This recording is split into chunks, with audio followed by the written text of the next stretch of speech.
Our game of the week, Maria Martin is at East Landing Christian Academy, where the five-time defending champs take on another top program. Our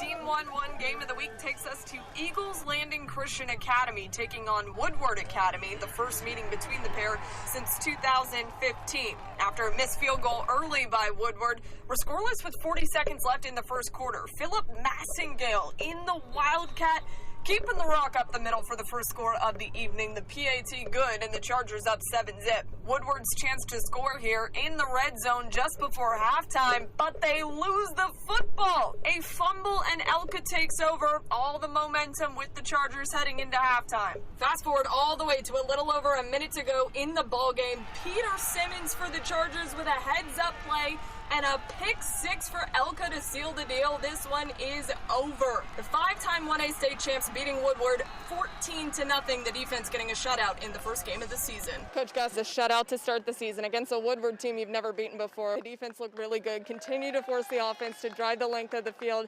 What do you like about this defense so far? Yeah, you know, I like about this defense is there's 11 guys out there that will play hard. And they made mistakes, and those mistakes propelled us to victory, but our team was patient. You know, they were on the 3-yard line and they didn't score. And so it just says a lot about the courage and the fight in our players.